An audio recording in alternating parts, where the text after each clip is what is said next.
أعوذ بالله من الشيطان الرجيم. بسم الله الرحمن الرحيم. الحمد لله رب العالمين. الرحمن الرحيم. مالك يوم الدين. إياك نعبد وإياك نستعين. اهدنا الصراط المستقيم. صراط الذين أنعمت عليهم غير المغضوب عليهم ولا الضالين.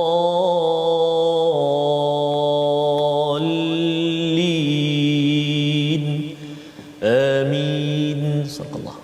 Assalamualaikum warahmatullahi wabarakatuh. Alhamdulillah wassalatu wassalamu ala Rasulillah wa ala alihi wa man wala syada la ilaha illallah syada Muhammadan abduhu wa rasuluh. Allahumma salli ala sayidina Muhammad wa ala alihi wa sahbihi ajma'in. Amma ba'du. Apa khabar tuan-tuan dan puan yang dirahmati Allah sekalian?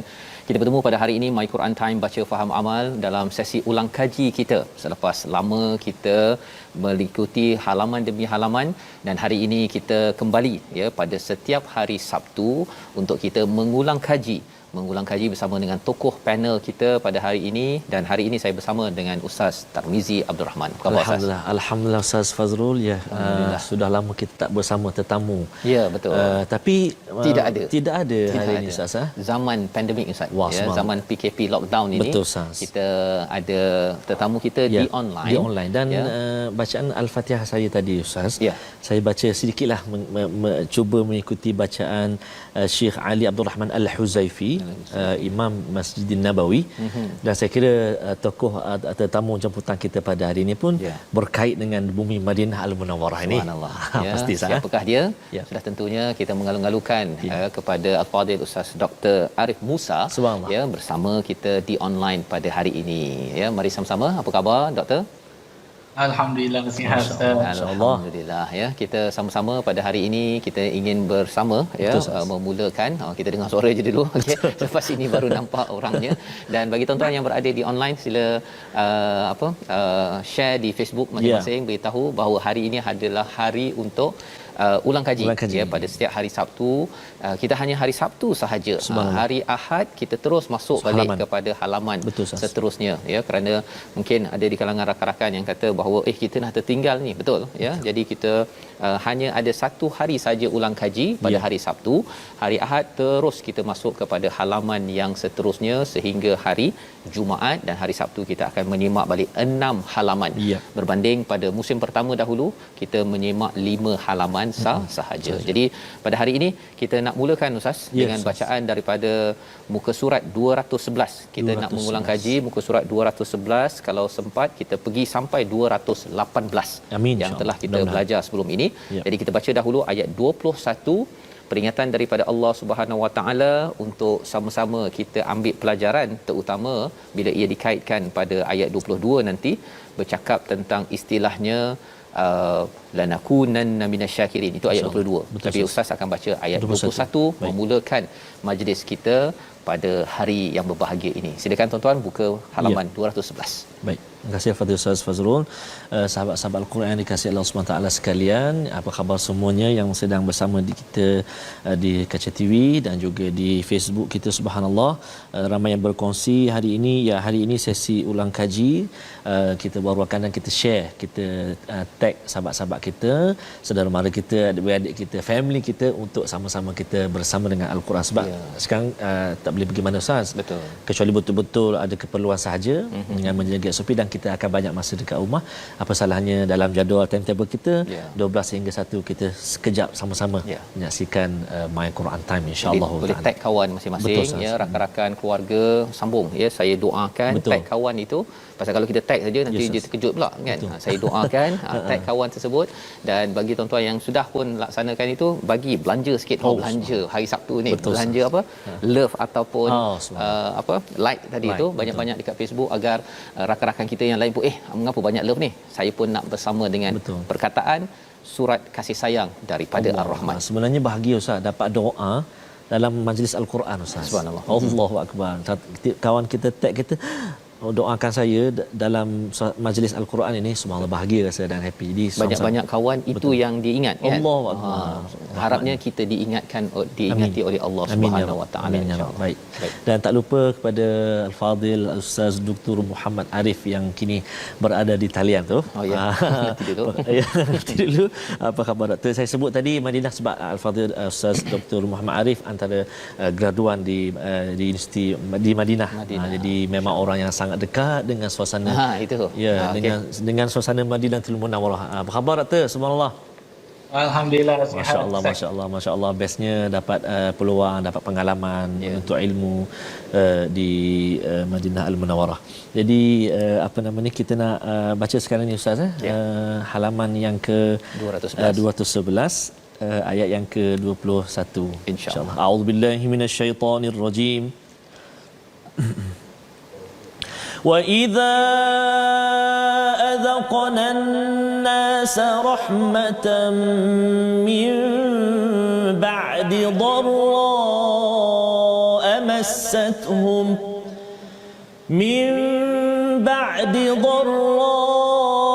مَسَّتْهُمْ إِذَا لَهُم مَّكْرٌ فِي آيَاتِنَا قُلِ اللَّهُ أَسْرَعُ مَكْرًا إِنَّ رُسُلَنَا يَكْتُبُونَ مَا تَمْكُرُونَ صدق الله العظيم. Surah Al-Azim daripada ayat yang ke-21. Dan apabila kami memberikan suatu rahmat kepada manusia setelah mereka ditimpa bencana, mereka segera melakukan segala tipu daya menentang ayat-ayat kami. Katakanlah Allah lebih cepat pembalasannya ke atas tipu daya itu. Sesungguhnya malaikat-malaikat kami mencatat tipu dayamu. Jadi daripada ayat 21 ini Allah menceritakan tentang kebesaran-kebesaran Allah, dan di hujung ayat 22 itu Allah menyatakan la in anjaytana min hadhihi lanakunanna minasyakirin. Terus saya ingin bersama dengan Al-Fadil Ustaz Dr. Arif Musa, ya, bila Allah menceritakan tentang manusia bila ada masalah diselamatkan, dinyatakan lanakunanna minasyakirin, iaitu jadilah kami di kalangan orang-orang yang bersyukur. Apa maksud menjadi orang yang bersyukur berbanding dengan jadi orang yang sabar? Pasal ini kan baru tengah menghadapi kepayahan. Silakan bersama dengan Dr. Arif di online. Okey. Alhamdulillah wassalatu wassalamu ala Rasulillah wa ala alihi wa sahbihi wa mawalah. Assalamualaikum warahmatullahi wabarakatuh. Assalamualaikum. Terima kasih Ustaz Fazrul, Ustaz Tarmizi yang menjemput saya sekali lagi. Masya-Allah. Sama-sama, tapi ini kali pertama secara online ya. Betul. Ya, subhanallah. Okey. Al-Fadhil Ustaz Fazrul memberikan satu soalan yang bagi saya agak menarik ya, untuk dibincangkan bersama, untuk dikongsikan bersama, di mana di dalam kita boleh lihat di dalam ayat yang ke-22 di mana Allah Subhanahu Wa Taala menyebutkan kata-kata seorang musyrikin sebenarnya, orang Islam yang mengatakan la in anjaitana min hadhihi lanakunanna minasyakirin. Jikalau kamu menyelamatkan kami daripada suasana ini, iaitu suasana yang sukar ini, niscaya kami akan menjadi orang yang bersyukur.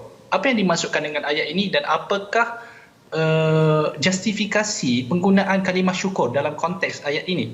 Ya, kalau kita lihat ayat 21 yang dibacakan oleh Ustaz Tarmizi tadi dengan bacaan yang begitu merdu, ya, dan juga ayat yang ke-22, kita boleh melihat bagaimana Allah Subhanahu Wa Taala memberikan satu gambaran tentang orang musyrikin, orang yang bukan Islam ini, di mana mereka ini bila mana mereka ditimpa dengan satu musibah yang sangat besar, yang mana musibah tersebut mampu untuk meragut nyawa dia pada ketika itu.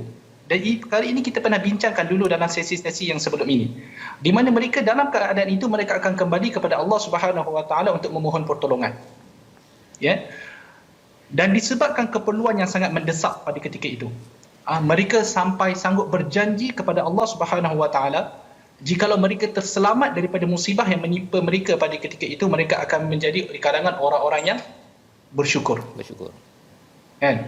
Dan hal ini sebenarnya berlaku pada zaman Nabi SAW, di mana berlaku musim kering yang terlampau dahsyat selama 7 tahun.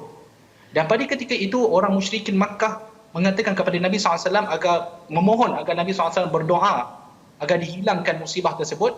Namun bila mana musibah tersebut telah dihilangkan, mereka kembali menjadi musyrikin.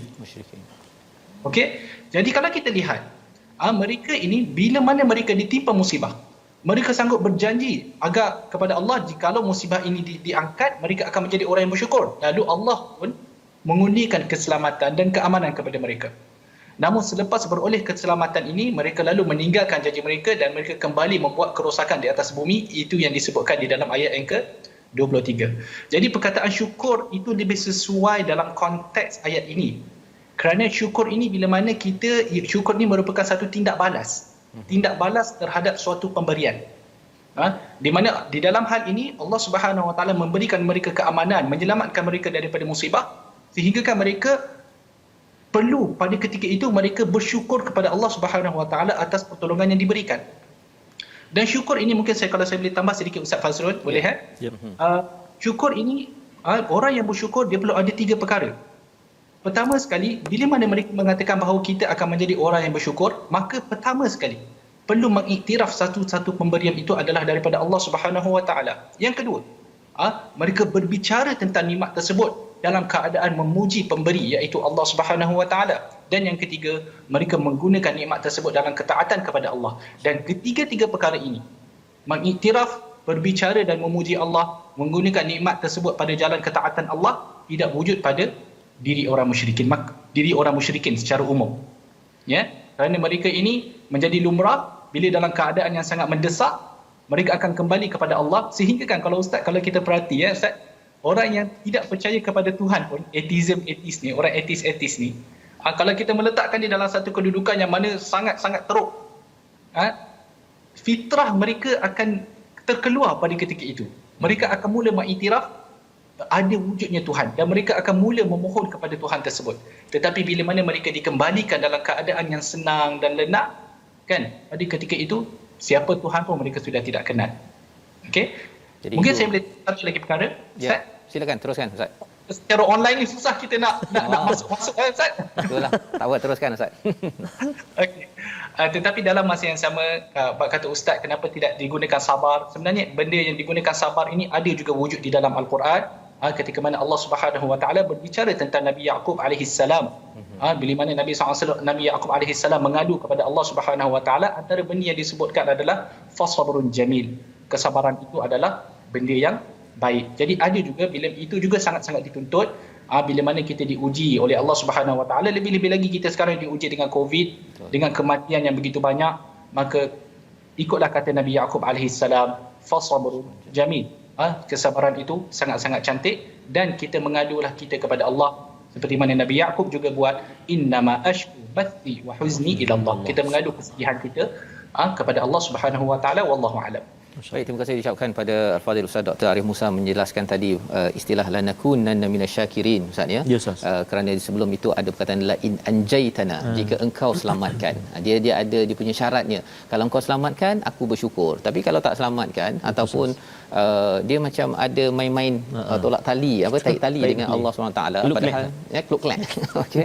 Padahal sebenarnya syukur ini kita buat pada setiap masa, ketika senang, ketika susah, kita selalu menjadi orang yang bersyukur. Itulah yang dilaksanakan oleh sunnah Nabi sallallahu alaihi wasallam. Nabi ketika senang, ketika susah terus beribadah pada waktu malam.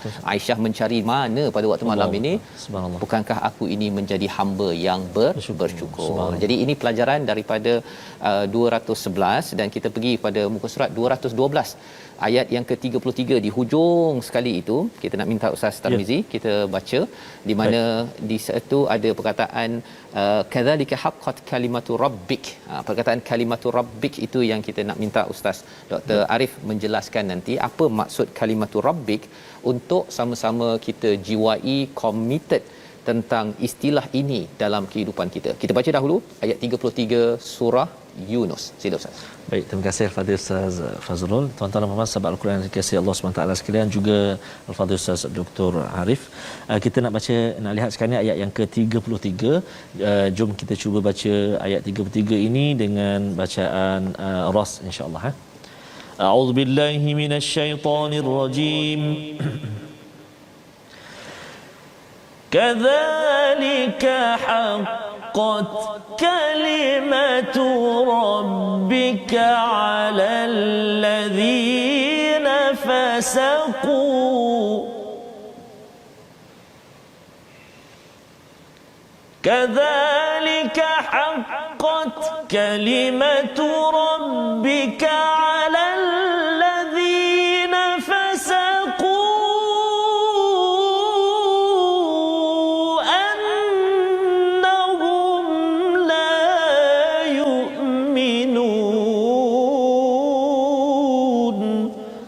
Sadaqallahul Azim. Demikianlah telah tetap hukuman Tuhanmu terhadap orang-orang yang fasik kerana sesungguhnya mereka tidak beriman. Kadzalika haqqat kalimatu rabbik, diterjemahkan sebagai telah tetap hukuman Tuhanmu. Apa maksud kalimatu rabbik ini sebenarnya, Dr. Arif online? Okey. Bismillah. Jadi mengenai kalimah. Perkataan kalimah yang warid di dalam ayat yang ke-33. Kalau kita buka kitab-kitab tafsir, yang kita buka ataupun lebih mudah kita buka kitab yang menceritakan tentang kalimat-kalimat di dalam Al-Quran, iaitu kitab Al-Mufradat untuk sahib Raghib Al-Asfahani. Ya. Kalimah ni, perkataan kalimah ni di dalam Al-Quran ini dia mempunyai pelbagai makna. Dia merujuk kepada pelbagai makna. Kan? Kadang-kadang dia boleh merujuk kepada doa, kadang-kadang dia boleh merujuk kepada kata-kata manusia, kadang-kadang dia boleh merujuk kepada kata-kata Allah Subhanahu Wa Taala. Tetapi yang dimaksudkan di dalam ayat ini adalah memang seperti mana yang disebutkan di dalam terjemahan tadi. Agak menarik, iaitu ketetapan apa kalau disebutkan dalam terjemahan tadi apa Ustaz? Minta maaf saya hukuman Tuhanmu terhadap orang yang fasik. Hukuman Tuhan. Okey. Ketetapan. Itu kalau ikutkan para ulama tafsir juga menyebut, kalau saya boleh terjemah para ulama tafsir punya kata-kata adalah ketetapan Allah dan hukumannya. Maksud dia kalimah kat situ dia merujuk kepada ketetapan Allah Subhanahu Wa Taala. Dalam arti kata, kadzalika haqqat kalimatu rabbika 'alal ladzina fasaqu annahum la yu'minun. Dalam arti kata yang pertama sekali, kalau kita berbicara tentang ketetapan Allah Subhanahu Wa Taala, ketetapan Allah menetapkan bahawa mereka yang melampaui batasan Allah Subhanahu Wa Taala, mereka yang melanggar perintah Allah Subhanahu Wa Taala, mereka yang bongkak dan sombong, yang enggan menerima apa yang disampaikan oleh Rasulullah SAW, ketetapannya adalah mereka tidak akan beriman. Iman itu tidak akan dapat masuk ke dalam hati yang rosak. Iman itu tidak akan dapat menembusi jiwa yang penuh dengan kufur. Ya, jadi ini yang dimaksudkan mereka yang melampaui batasan Allah. Mereka sesekali tidak akan beriman. Dan kalau kita lihat pada ayat-ayat yang sebelum dia, kalau kita menelusuri daripada atas ke bawah, daripada qul man yarzuqukum apa semua tu, daripada ayat yang sebelum dia, kita boleh nampak bagaimana Allah Subhanahu Wa Taala mendatangkan pelbagai hujah dan dalil kepada mereka, kepada orang-orang kafir ini. Di mana hujah tersebut, kalau nak ikutkan, kalau kita fikir secara logik, hujah yang Allah Subhanahu Wa Taala berikan adalah hujah-hujah yang sangat convincing. Yang jelas. Sangat kita, kalau kita dengar, dia boleh menusuk jiwa kita. Dan sebenarnya hujah-hujah ini memang mendalami, menusuk jiwa mereka, orang-orang kafir ini. Sebab kalau kita lihat, mereka beriman juga kepada Allah, tetapi dalam cara mereka yang tersendiri, dalam aspek yang tertentu, dalam keadaan yang tertentu. Contoh, bila ditanya siapa pemberi rezeki, mereka boleh menjawab Allah. Tetapi bila kata kamu perlu sembah siapa? Saya kena sembah yang sebelah sana. Bila dalam keadaan yang sukar, siapa yang kamu mohon? Allah. Bila keadaan kamu senang, siapa yang kamu mohon? Yang sebelah sana. Doktor, itu maksudnya mereka ni macam pilih-pilih Tuhan lah ya? Ya. Dia ingat ini permainan apa, entah boleh main pilih-pilih. Jadi sebenarnya kalau kita katakan hawa nafsu mereka membawa mereka jauh daripada Allah Subhanahu Wa Taala, maksudnya ketetapan Allah di situ hasilnya adalah Allah Subhanahu Wa Taala akan memasukkan mereka di dalam neraka Jahanam. Itu yang Ustaz katakan tadi, hukuman. Maksud dia kalimah kat situ kita boleh mengatakan, boleh membawa satu maksud iaitu ketetapan Allah. Dan satu lagi kita boleh, dan dalam masa yang sama dia merujuk kepada hukuman di mana barang siapa yang tidak beriman, barang siapa yang kufur kepada Allah Subhanahu Wa Taala tidak boleh lari daripada hukuman yang Allah Subhanahu Wa Taala sediakan, annahum min sakinin nar, di mana mereka adalah penduduk neraka api yang menyala. Dan saya masih ada masa ke? Saya risau juga bila secara online ni saya boleh tengok Ustaz Fazrul. Baik, itu jelas sebenarnya tadi. Dan bila bercakap tentang kalimah, pasal bila cakap tentang kalimati rabbik ini, kita baca Al-Quran ni ada kalimah-kalimah. Adakah sumber kita nak tahu ketetapan Allah ini ada kaitan dengan Quran ini sendiri, Ustaz, sebenarnya? Kalau boleh jelaskan. Kita tidak boleh lari untuk memahami maksud yang kalimah ini. Kita perlu merujuk juga kepada Al-Quran. Saya mungkin saya kurang faham sikit dengan soalan Ustaz tu. Boleh Ustaz ulang sekali lagi? Ya, maksudnya ialah maksudnya kalau kita nak tahu ketetapan Allah, kita nak tahu peraturan Allah ini dari segi, biasanya orang cakap hukum hakam ni halal haram apa sebagainya, tetapi dari segi hukum hakam psikologi, sosiologi, perubahan masyarakat, siapa yang akan kena denda, tak kena denda, sebenarnya juga kena difahami daripada Al-Quran ini sendiri. Macam tu kan kefahamannya? Menarik soalan Ustaz. Kebetulan Ustaz, saya pagi tadi bersiaran di dalam rancangan Reach. Power. Dan saya menyentuh satu ayat yang sangat-sangat berkait dengan apa yang Ustaz tanya. Iaitu inna hadzal Qur'ana yahdi lillati hiya aqwam. Bahawa Al-Quran ini memberi hidayah kepada jalan yang betul, jalan yang paling betul. Ya, dan hidayah panduan Allah Subhanahu Wa Taala adalah berbentuk syumul. Dia merangkumi pelbagai perkara. Dia merangkumi urusan duniawi, dan dia merangkumi aspek sosial, perundangan, aspek ekonomi, sains dan segala-galanya. Dan dalam masa yang sama dia merangkumi aspek ukhrawi yang sangat penting, iaitu amal, iman dan akhlak dan sebagainya. Tetapi dalam masa yang sama Ustaz, sangat penting untuk kita kena faham. Kadang-kadang orang dia terbawa-bawa dalam masalah ini. Al-Quran adalah satu kitab hidayah dan dia bukan kitab sains. Dia Allah Subhanahu Wa Taala memberikan isyarat-isyarat kepada ilmu-ilmu saintifik di dalam Al-Quran, tetapi Allah Subhanahu Wa Taala tidak memberikan formula yang boleh kita formula yang lengkap. Tidak. Seolah-olah bila mana Allah Subhanahu Wa Taala menerangkan tentang kejadian manusia. Jadi bila kita nampak ia sangat-sangat selari dengan apa yang ilmu sains capai dalam menggunakan teknologi yang baru.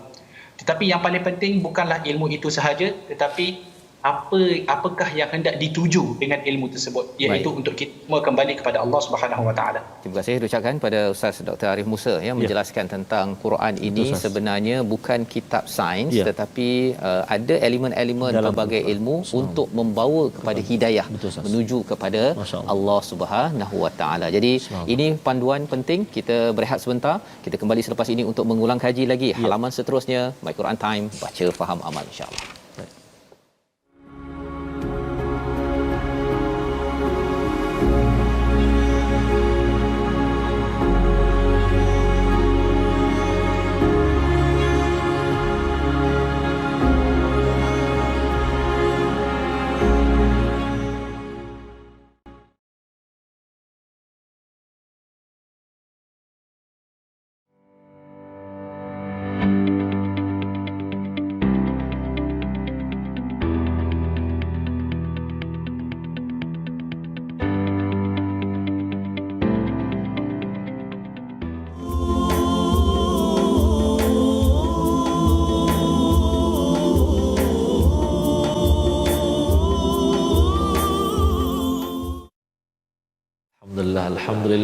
Alhamdulillah bertemu kembali kita dalam sesi ulangan pada hari ini Ustaz Fazrul dan juga Al-Fadhil Ustaz Dr. Muhammad Arif kita.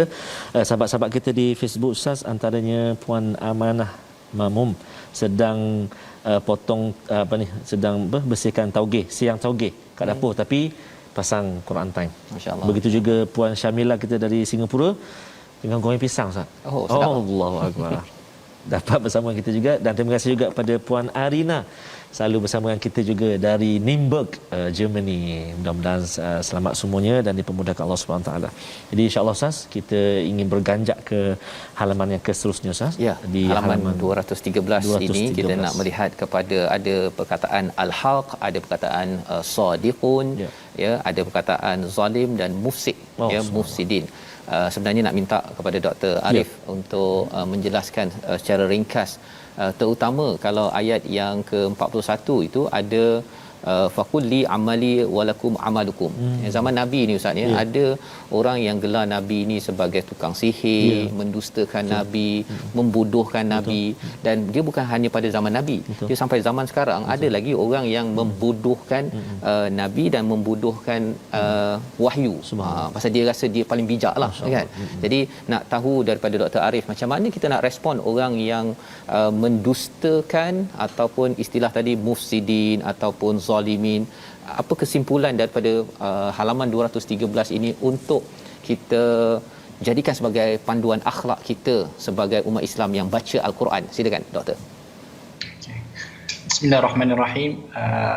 Soalan tentang apa tadi, al-haq, as-sidqa dan zalim serta mufsid disebutkan dalam agak rapat di dalam satu muka surat yang sama.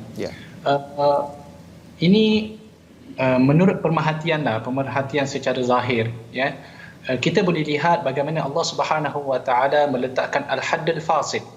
Maksudnya pemisah di dalam antara orang yang menurut Allah dan Rasul dia dan orang yang menentang. Di mana sangat jelas Allah Subhanahu wa taala di dalam satu Al-Quran dia ingin menjelaskan perkara ini, bahawa mereka yang menurut Allah dan Rasulnya, maka mereka lah berada di dalam kebenaran, dan juga mereka yang berada di atas al-haq tu tadi. Al-haq. Adapun mereka yang menentang Allah dan Rasulnya, maka mereka ini disifatkan dengan pelbagai sifat-sifat yang buruk. Antaranya adalah al-zalimin, al-mufsidin. Zalim dalam erti kata mereka tidak menunaikan hak Allah Subhanahu wa taala. Allah Subhanahu wa taala yang menciptakan mereka, Allah Subhanahu wa taala yang memberikan rezeki, Allah Subhanahu wa taala yang mengangkat bala, Allah Subhanahu wa taala yang memberikan banyak perkara untuk mereka, tetapi mereka tidak menunaikan hak Allah Subhanahu wa taala untuk disembah. Jadi kezaliman itu sangat-sangat jelas. Al-mufsidin pula, mereka ini adalah orang yang sentiasa membuat kerosakan, dan tiada kerosakan yang lebih besar daripada syirik kepada Allah Subhanahu wa taala. Kerana disebabkan syirik boleh dimusnahkan satu-satu negara. Kita boleh lihat bagaimana sejarah di dalam Al-Quran menunjukkan bahawa bagaimana Allah Subhanahu wa taala menghancurkan banyak-banyak umat-umat yang terdahulunya sangat-sangat maju. Sangat-sangat maju, tetapi hanya disebabkan oleh syirik, maka seluruh negara itu dihapuskan. Maka al-mufsidin di situ sangat jelas. Mereka berbuat kerosakan. Bila berbuat kerosakan melalui syirik, maka bumi akan hancur dengan begitu juga. Tiada jalan tengah. Tiada jalan tengah di sini. Antara kita Muslim ataupun kita kafir.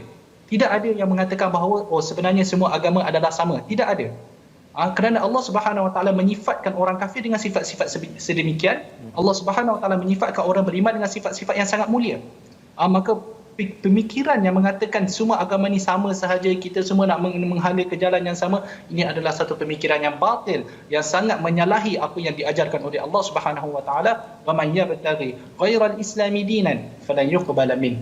Sesiapa yang ingin menggunakan ataupun ingin kepada agama selain daripada Islam, maka nescaya segala amal ibadah dia, baik segala perbuatan baik dia buat baik banyak, sedekah sana sini, buat baik dengan orang, falan yuqbala min, dia tidak akan diterima oleh Allah Subhanahu wa taala, wa huwa fil akhirati minal khasirin, dan dia berada di hari akhirat bersama dalam kalangan orang-orang yang sangat rugi.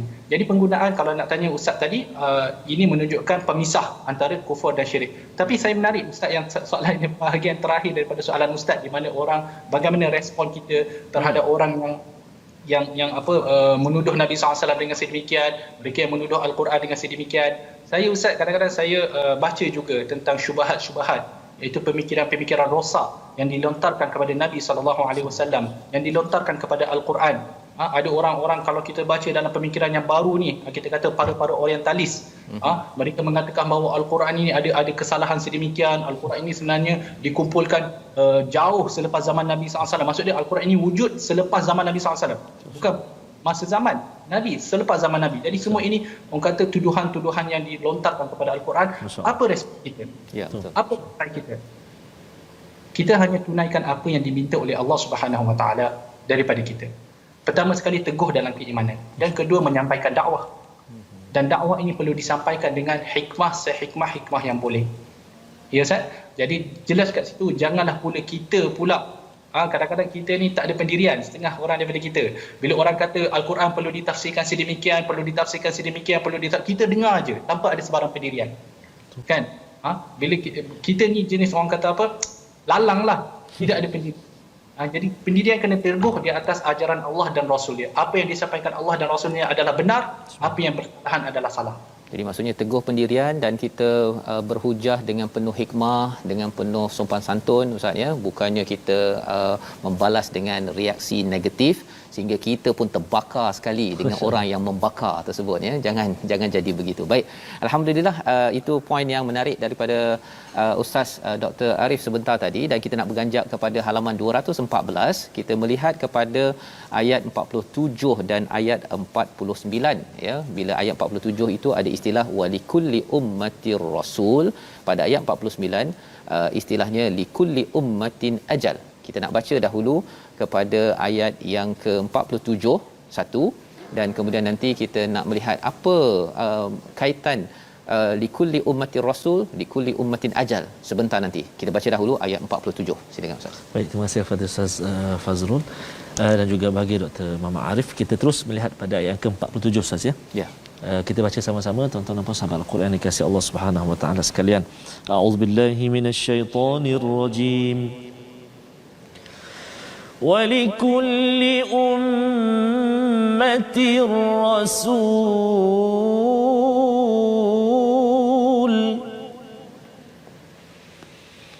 فَإِذَا جَاءَ رَسُولُهُمْ قُضِيَ بَيْنَهُم بِالْقِسْطِ وَهُمْ لَا يُظْلَمُونَ.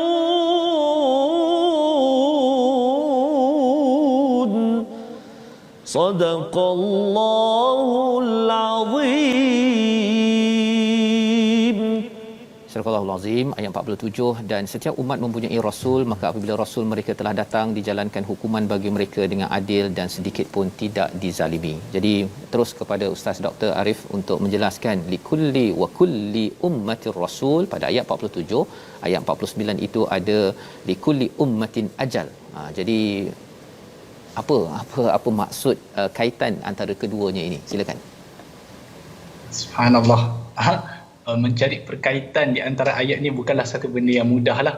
Jadi ia memerlukan kepada tadabbur daripada para ulama tafsir kita. Jadi ini mungkin kalau saya sendiri tadabbur kerana dan cuba untuk mendapatkan apakah perkaitan di antara keduanya. Kalau kita lihat, wallahu alam, kalau kita lihat ayat yang ke-47 menegaskan bahawa setiap umat itu telah diutuskan seorang rasul. Dan rasul itu pula bila mana dia akan menjadi saksi pada hari kiamat. Ini seperti mana yang dikatakan oleh Al-Imam Ibn Mujahid dan dinukilkan oleh Al-Imam Ibn Kathir rahimahullah, di mana bila mana rasul itu datang dan menjadi saksi, maka berlakulah pengadilan, di mana seseorang itu akan mula membaca kitab-kitab dia disaksikan oleh rasulnya pada ketika itu. Dan ayat 49 pula mengatakan tentang bagaimana setiap umat itu ada ajalnya, yang mana ajal itu telah ditetapkan dan tidak boleh dilewatkan ataupun dikehadapankan. Okey, apakah pengajaran yang kita boleh dapat daripada kedua ayat ini? Wallahu alam. Apa yang saya nampak Ustaz, bahawa bila mana kita kata walikulli ummatir rasul, maka setiap daripada kita sebenarnya dalam konteks kita lah telah ditegakkan hujah kepada kebenaran. Telah ditegakkan kepadanya hujah kebenaran. Dalam erti kata, segala yang diperlukan untuk menjadi orang yang beriman telah dilaksanakan oleh Allah Subhanahu Wa Taala. Segala asbab untuk menjadikan seseorang itu beriman telah dibuat oleh Allah Subhanahu Wa Taala. Kalau kita tengok dalam konteks umat ini, umat Islam, Allah Subhanahu Wa Taala pertama sekali Allah Subhanahu Wa Taala telah menurunkan Al-Quran, iaitu kalamnya sendiri. Yang mana di dalam Al-Quran itu terhimpunnya segala jenis panduan yang diperlukan oleh seseorang mukmin. Dan Allah Subhanahu Wa Taala bukan sekadar menurunkan Al-Quran, Allah Subhanahu Wa Taala mengutuskan pula seorang rasul, rasul yang sangat mulia, Nabi Muhammad sallallahu alaihi wasallam. Rasul tersebut melaksanakan tugasnya dengan sempurna, menyampaikan Al-Quran dengan sebaiknya. Dan segala apa yang disampaikan Rasul ini menyediakan diri kita untuk berhadapan dengan Allah Subhanahu Wa Taala pada hari akhirat kelak. Dan ini membawa kita kepada ayat yang kedua, walikulli ummatin ajal. Di mana setiap daripada kita mempunyai ajal yang telah ditetapkan oleh Allah Subhanahu Wa Taala dan tidak berubah. Kemudian bila mana kita telah meninggal dunia, kita semua akan berhadapan di depan Allah Subhanahu Wa Taala. Kita semua akan menghadapi pengadilan Allah Subhanahu Wa Taala pada hari Yaumul Mahsyar. Di sana juga Rasulullah sallallahu alaihi wasallam akan datang dan menyaksikan kita punya pembentangan amalan. Seperti mana sama juga dalam ayat yang saya tafsirkan pada pagi tadi, iqra kitabak kafa bi nafsika al-yawma 'alayka hasiba. Bacalah kitab kamu. Kita itu sudah cukup untuk menjadi saksi atas apa yang kamu lakukan. Maksudnya bila kita membaca kitab tersebut, Rasulullah SAW akan menjadi saksi. Rasulullah akan menyaksikan adakah kita ni antara orang yang menyambung legasi dakwah, adakah kita ni menyambung legasi orang yang beriman, kita menyambung ajaran baginda sallallahu alaihi wasallam, ataupun kita ini meninggalkan segala ajaran Nabi sallallahu alaihi wasallam pada ketika itu. Jadi ini kalau kita sebagai orang yang beriman, kita bila baca ayat macam ni, kita cuba membayarkan diri kita dalam keadaan itu, di mana kita membaca kitab kita di depan Allah Subhanahu Wa Taala dan Rasulullah menyaksikan. Mungkin sekarang kita tidak merasa, tapi pada saat itu apakah perasaan yang kita boleh rasa? Jadi ayat-ayat inilah apa yang saya boleh nampak antara perkaitan antara dua ayat ini, wallahu a'lam. Terima kasih diucapkan pada Dr. Arif ya, melihat kepada kaitan setiap umat itu ada rasul, dan kita ada rasul kita Nabi Muhammad sallallahu alaihi wasallam. Harapnya bila kita ini bertemu Allah nanti, tuan-tuan sekalian yang bersama pada hari ini, kita ustaznya diakui oleh Nabi sallallahu alaihi wasallam bahawa kita ini berlaku adil, tidak zalim, kerana kita kembali kepada risalah yang dibawa, yang diperjuangkan oleh Nabi Muhammad sallallahu alaihi wasallam 23 tahun dengan peluh, dengan darahnya, dan kita dapat pada hari ini di depan TV ya. Harapnya kita ambil secara serius agar bila kita sampai ajal umat ini kembali pada Allah, kita bawa yang terbaik dapat disaksikan oleh Nabi Muhammad sallallahu alaihi wasallam, dan kita bersama di akhirat nanti. Jadi kalau kita pergi kepada muka surat 215, ada satu ayat yang memang penting ustaz. Kita nak baca daripada ayat 57 dan 58 lah, dua ayat. Berkaitan dengan Quran, berkaitan dengan mau'izah daripada Allah. Kita baca dahulu ayat 57 58, dan kemudian nanti kita nak lihat mengapa dalam ayat ini menggunakan perkataan falyafrahu ya, subhanallah, yang kita nak kaitkan pasal doktor daripada universiti awam nak lihat macam mana kalau ada pelajar lepasan SPM ada banyak A, kumpulkan sijil dekat sini, khairum mimma yajma'un. Apa panduan untuk universiti, untuk cikgu-cikgu yang sedang mendidik anak bangsa agar kita falyafrahu pada tempat yang benar. Kita baca dahulu. Baik, terima kasih Fadil Ustaz Fazrul, yang bagi Ustaz Dr. Arif. Kita nak baca dua ayat sekarang ini, tuan-tuan dan puan sahabat Al-Quran, iaitu ayat 57 dan 58. Betul Ustaz ya? Okey, baik, jom kita sama-sama baca sahabat Al-Quran dua ayat ini.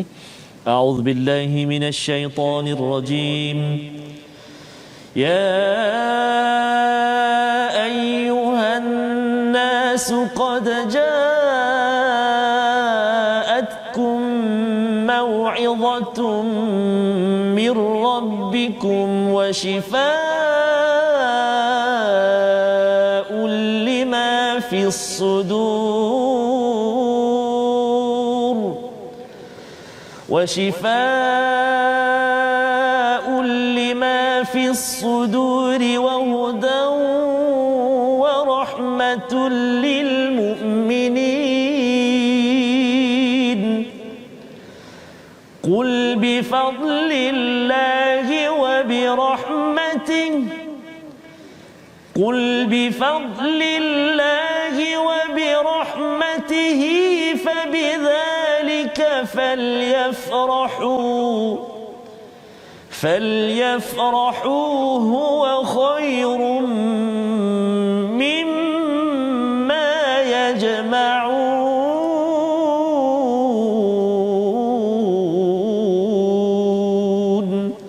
صدق الله العظيم.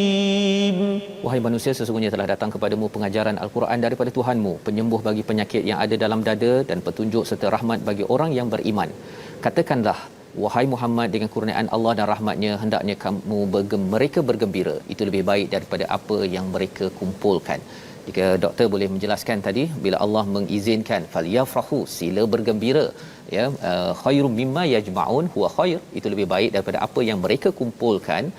Adakah tak boleh kumpul A, tak boleh kumpul sijil, ataupun macam mana kefahaman ayat 58 ini agar cikgu-cikgu pensyarah dapat mendidik anak bangsa ini dengan falyafrahu huwa khairum mimma yajma'un? Silakan doktor.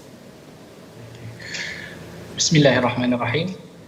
Jadi yang saya nampak daripada soalan Ustaz ni, yang saya faham adalah bagaimana kita mengaplikasikan ayat ini dalam pendidikan, dalam aspek pendidikan bangsa, anak bangsa kita. Dan saya alhamdulillah diberikan peluang oleh Allah Subhanahu Wa Taala untuk mengajar di Universiti Awam lah, Universiti Sains Islam Malaysia, di Fakulti Pengajian Quran dan Sunnah. Kalau kita lihat kepada ayat yang Ustaz Tarmizi baca, ayat yang kedua, qul bi fadlillahi wa bi rahmatih fabidzalik falyafrahu huwa khairum mimma yajma'un. Katakanlah dengan pemberian Allah, betul ke? Dengan kelebihan Allah ataupun pemberian Allah dan juga rahmatnya, maka ia lebih baik, bergembiralah, dan ia lebih baik daripada apa yang mereka kumpulkan. Ramai para ulama tafsir yang menjelaskan pemberian Allah di sini, fadlillah di sini adalah dengan makna Al-Quran seperti mana yang disebutkan oleh Ustaz Fazrul. Dan rahmat Allah pula diterangkan, ada setengah para ulama menyebut dia sebagai Islam. Ada juga yang menyebut pandangan-pandangan yang lain, tetapi hampir sama dekatlah kita kata.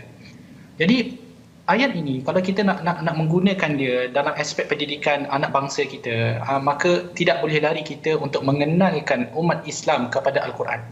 Mengenalkan umat Islam kepada Al-Quran adalah sangat penting. Kerana seperti yang kata orang lah, kalau tak kenal maka tak cintalah. Kan? Umat kita, anak bangsa kita tidak mengenali Al-Quran, bagaimana mereka nak menghargai panduan yang ada di dalam Al-Quran itu sendiri? Kan? Jadi pendedahan umat Islam kepada Al-Quran perlu dibuat dengan secara komprehensif, di mana ia tidak hanya terhad kepada gaya pembacaan semata. Kadang-kadang kita terlampau menekankan kepada tajwid tu biar betul. Qaf, mana makhraj dia? Ini bidang Ustaz Tarmizi lah. Kan? Ha, kha, mana makhraj dia? Kan? Jadi itu ramai daripada kita alhamdulillah, pembudayaan bacaan Al-Quran secara bertajwid itu berlaku dengan begitu cantik sekali. Tetapi ia tidak patut hanya terhenti di situ. Penghayatan dan amalan juga perlu diterapkan bersama. Ya, itu sangat penting. Menariknya Ustaz, menariknya mereka yang betul-betul menghayati ajaran Al-Quran dan juga sunnah baginda sallallahu alaihi wasallam adalah sebenarnya mereka yang bakal menjadi pelajar-pelajar yang cemerlang. Bukan kata bila kita menghayati sebelah sini, kita perlu meninggalkan segala apa yang di sebelah sana. Bukan bermaksud bila kita menghayati Al-Quran, kita perlu meninggalkan segala sijil yang ada. Tidak. Bahkan sebaliknya. Kerana Al-Quran sangat menitik beratkan ilmu dalam pelbagai bidang. Al-Quran menitik beratkan umat Islam agar mereka mendalami ilmu Allah Subhanahu Wa Taala. Ilmu perubatan, ilmu teknologi, ilmu sejarah, segala banyak ilmu, ilmu yang bermanfaat, maka umat Islam perlu terkedepan di dalam masalah-masalah ini, di dalam ilmu-ilmu ini. Nabi SAW sendiri sangat menggalakkan umat Islam agar cemerlang dalam setiap bidang. Supaya apa? Supaya kita boleh memberi manfaat kepada umat kita sendiri. Khairun nas anfa'uhum linnas. Sebaik-baik manusia adalah mereka yang banyak memberi manfaat kepada manusia yang lain. Dan bagaimana kita hendak memberi manfaat jika kita bukan pakar di dalam satu-satu bidang? Macam mana kita nak bermanfaat, menyumbang kepada umat Islam di dalam bidang COVID kalau kita tidak ada doktor-doktor pakar yang tahu bagaimana untuk menghasilkan vaksin, yang tahu bagaimana untuk mengkaji vaksin mana yang sesuai, yang tahu bagaimana untuk menjana ubat yang boleh menyembuhkan, kan? Jadi kita katakan dengan penghayatan Al-Quran yang mendalam, yang betul, ini akan menghasilkan satu pelajar yang cemerlang, kan, dalam segala bidang. Pendek kata Ustaz, kalau kita meletakkan, menghayatikan pelajar-pelajar kita dengan Al-Quran, bukan bermaksud mereka meninggalkan dunia, tidak. Ya, dia pergi ke arah yang sama, cuma motivasi dia motivasi yang lain. motivasi dia adalah motivasi ilahi. Motivasi dia adalah bila mana mereka termotivated dengan Al-Quran dan Sunnah, maka bidang yang mereka ceburi itu adalah bidang yang orang kata apa? Yang insya-Allah bermanfaat yang pertama, dan ia boleh menghasilkan sumber manusia yang lebih berkualiti dan lebih berintegriti. Itu sangat penting, Ustaz. Ya, kadang-kadang orang punya hebat, businessman punyalah bagus, tetapi makan rasuah. Kan? Jadi bila mana pelajar-pelajar ini dikedepankan dalam satu platform yang suci, insya-Allah hasil yang kita dapat hasilkan adalah jauh lebih baik dan mulia, insya-Allah. Terima kasih ucapkan pada Dr. Arif ya, sebagai satu penegasan penting Ustaz ya dalam dunia pendidikan, di mana untuk kita menghasilkan tenaga kerja yang cemerlang ya, insan cemerlang ini kena kembalikan balik kepada panduan ilahi. Moga-moga Allah izinkan ya cikgu-cikgu, pensyarah-pensyarah yang ada terus bawa anak murid sains, belajar geografi, sejarah sebagainya, tetapi mesti puncaknya itu menuju kepada mau'izah, peringatan, rahmat daripada Allah Subhanahu Wa Taala. Kita berdoa pada Allah, Allah izinkan kita menjadi umat yang dipimpin hidayah. Silakan. Bismillahirrahmanirrahim. Alhamdulillahirabbil alamin, wassalatu wassalamu ala asyrafil mursalin wa ala alihi wa sahbihi ajma'in. Allahumma salli ala sayyidina Muhammad wa ala ali sayyidina Muhammad. Allahumma inna na'udzu bika minal barasi wal junun wal judhami wa min sayyi'il asqam. Ya Allah, ya Tuhan kami, ampun dosa kami ya Allah, dosa mak ayah kami ya Allah, muslimin dan muslimat bi rahmatika ya arhamar rahimin.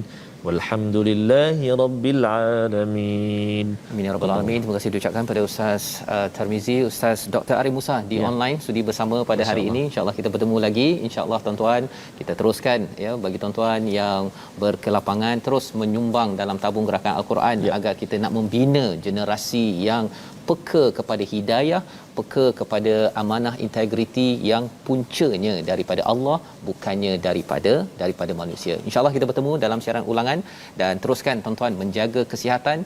Luaran dalaman tahniah diucapkan pada semua yang berusaha untuk menjaga kesihatan dan menjaga SOP.